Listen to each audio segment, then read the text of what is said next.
এ আশিকুর রহমান মোল্লা আপনি লিখেছেন, আমি অনলাইনে আম বিক্রি করি। যেহেতু আমি আমে প্রিজারভেটিভ ব্যবহার করি না, ফলে আম ক্রেতার ঠিকানায় পৌঁছতে দু একটা আম নষ্ট হতে পারে।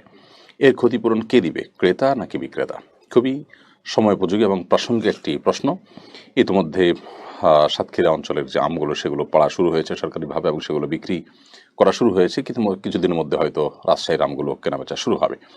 যারা অনলাইনে আম কেনা বেচার কাজ করেন তাদের জন্য খুবই গুরুত্বপূর্ণ বিষয়টি, যদি বিক্রেতা তিনি আম ক্রেতার ঘর পর্যন্ত পৌঁছে দেওয়ার দায়িত্ব নেন, অর্থাৎ ডেলিভারিটা তার দায়িত্বে থাকে, ক্রেতা কেনার সময় এভাবে কিনেন যে আম আপনি আমাকে পৌঁছে দিবেন, তাহলে সেক্ষেত্রে যদি আম নষ্ট হয়ে যায়, পচে যায়, তাহলে সেক্ষেত্রে তার দায়ভার ক্রেতাকে বহন করতে হবে।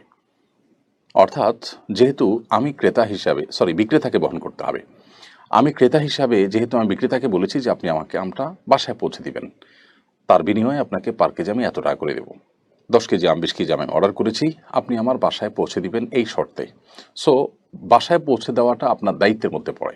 এখন পৌঁছাতে আপনার কাজ হলো বাসা পর্যন্ত আমাকে ফ্রেশ ১০ কেজি আম পৌঁছে দিবেন বা ২০ কেজি আম যেটা কিনেছি সেটা পৌঁছে দিবেন।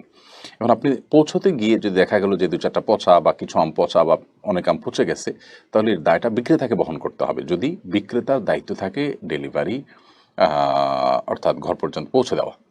আর যদি ক্রেতা তার দায়িত্বে ডেলিভারি নেন, অর্থাৎ ডেলিভারির খরচটা তিনি দিয়ে দিচ্ছেন এবং আমের মূল্যের সাথে সেটা অ্যাড করতেছেন, তাহলে সেটি কিন্তু আর বিক্রেতার উপরে বর্তাবে না। তাহলে তখন ব্যাপারটা এমন হবে যে বিক্রেতাকে আমি দায়িত্ব দিলাম যে আম আমি কিনে ফেলেছি, এখন আপনি আমার তরফ থেকে আমটা একটু কুরিয়ারে পোস্ট করে দিবেন, আমি আপনাকে টাকা দিয়ে দিচ্ছি। তাহলে সেক্ষেত্রে এবার কুরিয়ারের এই সময়কালীন সময়ে যদি আম নষ্ট হয়, তার দায়-দায়িত্ব বিক্রেতার উপর আর থাকবে না। কারণ বিক্রেতা তখন তাকে সেক্ষেত্রে ঘরে পৌঁছে দেওয়ার দায়িত্ব তিনি নিচ্ছেন না। যখন দিয়েছেন তখন তিনি ফ্রেশ আম দিয়েছেন। এখন ক্রেতা নিজের দায়িত্বে তিনি কুরিয়ারের আ খরচ বহন করা এবং কুরিয়ারের দায়িত্বটা তার।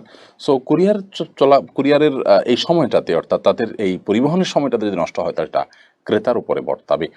আর যদি ১টা-২টা আম সাধারণত পচে, ধরুন ১০ কেজি ২০ কেজির মধ্যে ১টা আম ২টা আম নষ্ট হলো, তো সাধারণত যদি ক্রেতার এখানে তেমন কোনো আপত্তি না থাকে, সচরাচর থাকে না। অল্প-স্বল্প নষ্ট হলে এটাকে মানুষ মেনে নেয়। যদি সেটা হয় তাহলে সেক্ষেত্রে তখন আর বিক্রেতার উপরে এর কোনো দায়-দায়িত্ব থাকে না। অর্থাৎ ক্রেতা-বিক্রেতা উভয়ের কোনো একজন, যার অধিকার একটু নষ্ট হয়েছে, তিনি যদি জিনিসটাকে মেনে নেন এবং এটা নিয়ে তার কোনো উচ্চবাচ্য না থাকে, কোনো অভিযোগ না থাকে, তাহলে সেক্ষেত্রে আর কারো কোনো দায়-দায়িত্ব থাকে না। তাহলে সার কথা হলো, বিক্রেতাকে যদি বলা হয়ে থাকে আমার বাসায় আপনি আম পৌঁছে দিবেন, আমি এর বিনিময়ে আপনাকে এত টাকা দেব, তাহলে পথে আম নষ্ট হলে তার দায়িত্ব বিক্রেতার। আর যদি ক্রেতাকে বিক্রেতা বলে যে আমায় বিক্রি করলাম, ডেলিভারি চার্জ আপনি দিলে আমি কুরিয়ার করে দিতে পারি, তাহলে সেক্ষেত্রে যদি নষ্ট হয় তার দায়-দায়িত্ব ক্রেতার, বিক্রেতার নয়। আর যদি প্রথম উক্ত পদ্ধতিতে, অর্থাৎ বিক্রেতার দায়িত্ব ছিল ঘর পর্যন্ত পৌঁছে দেওয়া, কিন্তু তারপরেও ২-১টা নষ্ট হয়ে গেছে, তিনি পৌঁছে দিয়েছেন।